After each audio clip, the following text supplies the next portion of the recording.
Olá, colegas professores, colegas de Profmat, tudo bom? Bom, meu nome é Jéssica Correia, sou professora de matemática, fui aluna do Profmat da turma 2018 na PUC-Rio.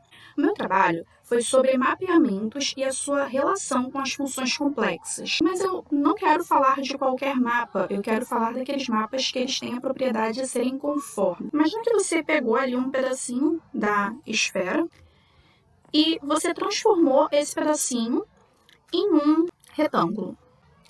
Só que só de você esticar ali a parte próxima do polo, seu formato ele foi perdido. Dito isso, o que eu quero é manter o formato. Portanto, a gente vai fazer o seguinte, esses retângulos aqui, a gente vai esticar a alturinha deles. E aí nós temos essa barra aqui maior, que é o resultado desses aumentos que a gente fez ali nos lados do retângulo, a fim de manter o seu formato. Essa é a ideia principal de conformidade. Uma das projeções conformes bem interessantes é a projeção estereográfica, que foi proposta por Hiparco. Você pega a esfera terrestre e traça um plano passando ali pelo Equador. E nós escolhemos um dos polos. Aqui foi escolhido o Polo Norte. Para qualquer ponto P dessa esfera, nós passamos uma reta por N e P, e a projeção vai ser esse P', ou seja, a interseção entre essa reta e o plano que está cortando ali a esfera no Equador. A respeito das contas, aí eu deixei o slidezinho com todas as contas, então é só dar um pausezinho aí no vídeo e dar uma olhada nas contas, tá?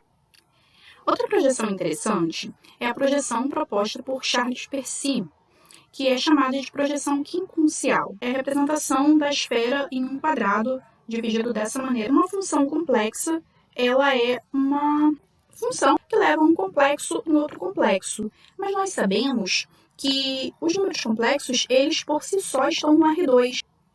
Então, quando eu falo que eu vou fazer uma função no plano, eu estou falando de uma função que ela é em R4. Aí você vai pensar, bom, então se ela é em R4, não tem um jeito de representar ela. E sim, né? A gente não consegue enxergar em R4. No entanto, a gente pode aplicar uma estratégia, que é representar o domínio em um plano e representar a imagem em outro plano, os zeros, pontos críticos e singularidades.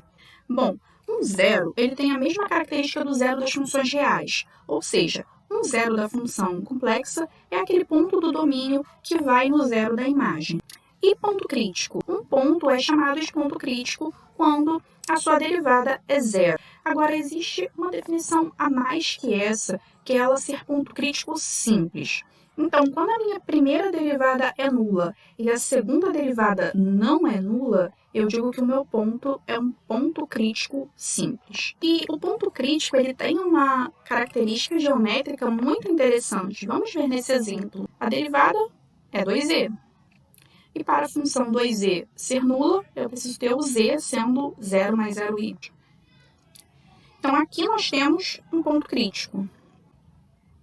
Esse ponto crítico, ele foi levado aqui. Repara que o ângulo aqui é um ângulo reto. E aqui é um ângulo de 180 graus.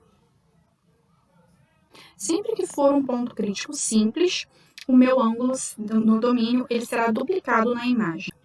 E por fim, é um polo de uma função complexa quando o módulo daquela função no ponto é infinito ou menos infinito. E o último elemento que a gente vai precisar para analisar geometricamente algumas funções é o princípio da reflexão. Imagina que nós temos uma função que ela leva o quadrado em um quadrado rotacionado 45 graus. Calcular a função nesse ponto que está fora do domínio é a mesma coisa que calcular a função da reflexão dele e depois refletir ele de novo. A gente pode estender ainda mais o nosso domínio. Por quê? Agora o meu domínio está estendido dessa maneira, porque qualquer ponto desse quadrado vermelho pode ser refletido para dentro do quadrado cinza, que era o meu domínio original, e, portanto, eu consigo calcular a sua imagem. Eu também consigo estender, então, para o retângulo abaixo dessa maneira. E, obviamente, poderia continuar aqui fazendo extensões ao redor desse quadrado que a gente criou à vontade. Eu também teria imagens para ele. E aí, finalmente, nós vamos falar da cereja do bolo, que é um tipo de função elíptica específica. Essa minha função elíptica, ela vai do quadrado, que tem vértices 1i menos 1 menos i, e na circunferência centrada em 0 também, e também de raio 1. Certo. Características fundamentais dessa função elíptica em específico. Ela tem períodos, pensando assim, eu posso pegar aquele meu quadrado original, que era esse quadrado pequenininho aqui, eu posso fazer um quadrado maior do que ele ao seu redor, nos pontos 2, 2i, e daí eu tenho que todos esses quadrados maiores, eles são iguais entre si. Os zeros é bem fácil da gente analisar, porque imagina, esse ponto está sendo levado aqui no zero. Se eu pensar neste ponto, neste ponto, neste ponto e neste ponto, todos eles podem ser refletidos para o centro e, portanto, eles também são zeros da função. Então, aqui nós temos a representação de uma malha com zeros. Como a função ela é periódica, se vale aquela relação nesse quadrado aqui, que a gente fez no slide anterior, então vale para todo o plano. Os polos são os pontos em que a função vai para o infinito. Repara que se eu tiver um ponto aqui,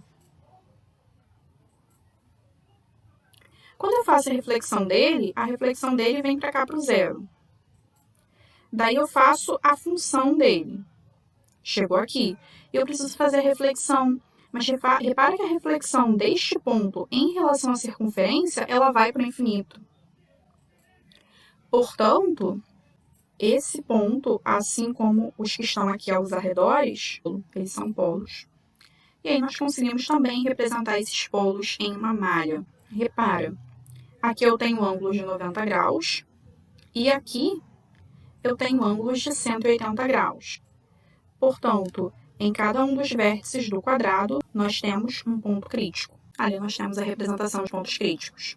Juntando todas essas informações, nós temos essa bela figura em que temos representados os pontos críticos, os zeros, os polos. E o que isso tem a ver com a cartografia? Bom, o que isso tem a ver com a cartografia é que o mapa de Percy-Quincuncial ele é levado na projeção estereográfica justamente por uma função elíptica. Aqui estão algumas das referências. Muito obrigada pela atenção de vocês.